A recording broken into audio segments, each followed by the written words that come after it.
Hello! So this isn't your normal retro run-through of video gaming on RetroArch and what I've done with the PlayStation Classic, etc, etc. This is more just to give people an idea of a new purchase that I found very interesting. Where's the box? It is a Mesa A1954 19-inch LED monitor.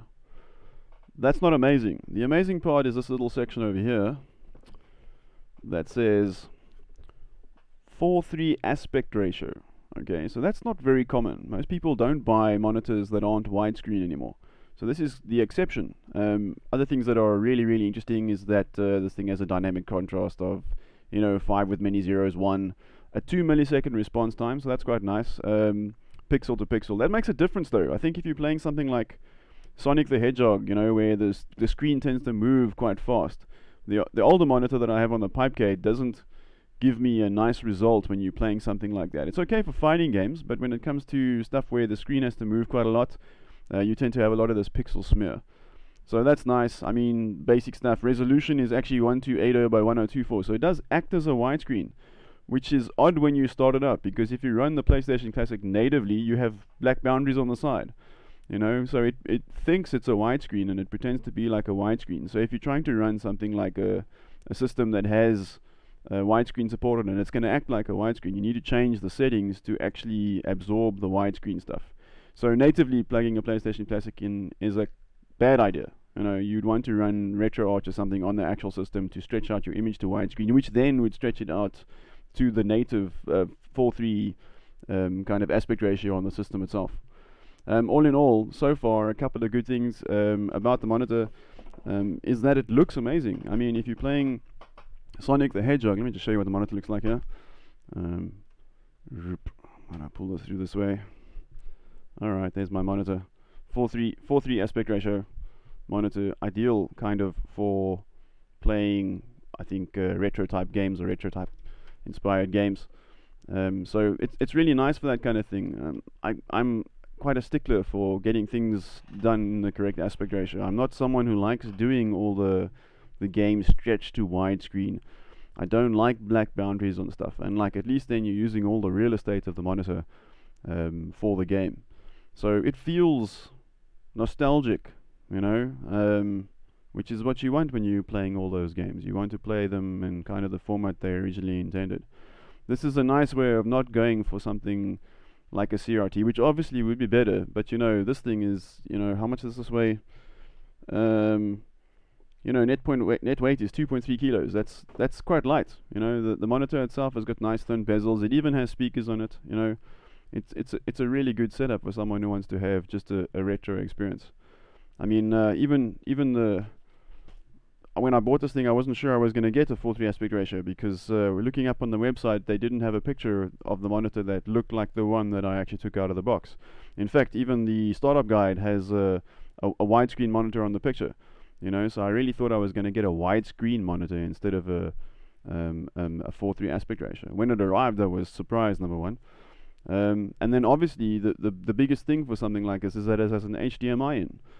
So I mean, all the new classic systems that are coming out, if you mod them to play at full 16:9, you're gonna get your PlayStation Classic to run its games at the required sort of size via HDMI, which is quite an effort. So that's all pretty impressive. Some cons. The power cable itself isn't a normal kettle plug power supply. So when you're using something like that, then it's easier if you misplace a cable, if you carry something, that you don't have to worry about one of these annoying little, I want to say they're almost like the laptop power supply cables. They have like three circles that supply power to the screen. But I think they did it to keep the form factor as small as possible. So I suppose that's why they've used that. A couple of other nice things, and obviously, is the fact that they have speakers. This monitor actually has speakers. So if you have your system and you have your monitor, you're set. You don't need to go and get any sort of other speakers and things afterwards, which is really nice as well. You don't have to worry about that kind of stuff.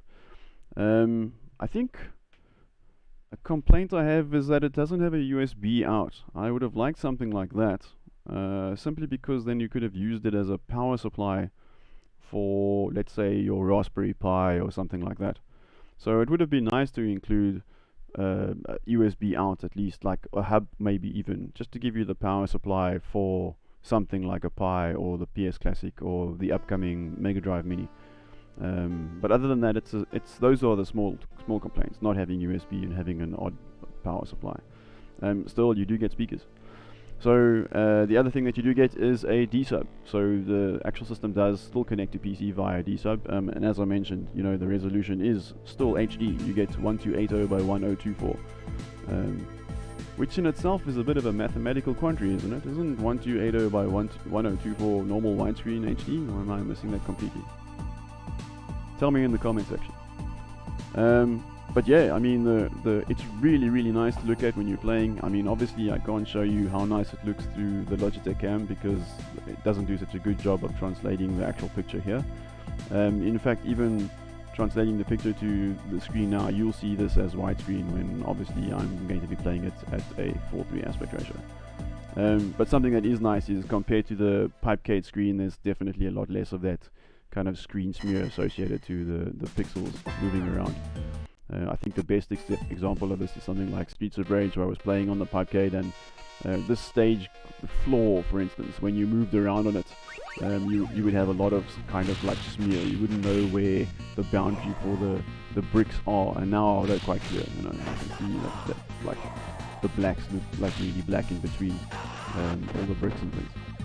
So I mean, that's really nice. The screen really performs nicely. The speakers themselves are a bit tinny, so they're not amazing, but they're really efficient and they do the job quite well. So all in all, Mesa, whatever they call themselves, have done a really good job here, and I think they've probably made this screen for either the purpose of having someone sitting behind a desk and using just a bit of extra real estate on the monitor while keeping the visual fidelity, or they've made it for people like us who want to use a 4:3 aspect ratio for gaming. I hope there's more of this kind of thing eventually. I hope we see more kind of the 4:3 aspect ratio monitors, and maybe even in a larger size, which would be nice. I mean, as a 19-inch, it actually looks pretty good, but if you could have something that's a 4:3 aspect ratio, 23-inch, you'd have, close to retro gaming nirvana. I think, I'd enjoy this kind of stuff. So yeah, I mean, hopefully we'll see more of these things. And maybe some more inputs associated to them. I mean, HDMI is all fine and well, but some of these consoles, they use component and composite. If we could get a monitor that's an LED with component or composite on it, that would be golden. Add a USB and then component and composite, and you'd have kind of an all-in-one solution for your retro consoles and all that kind of stuff.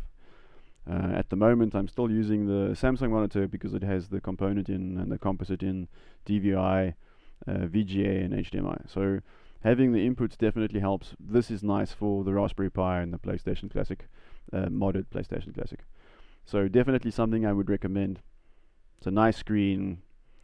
Monday, you can hate me if you want to, but it's just better than the super ultra wide screens, especially for this kind of stuff. So yeah, feel free to leave comments in the comment section. Give us a heads up. Tell me what you think. I'd appreciate it. Cheers, guys.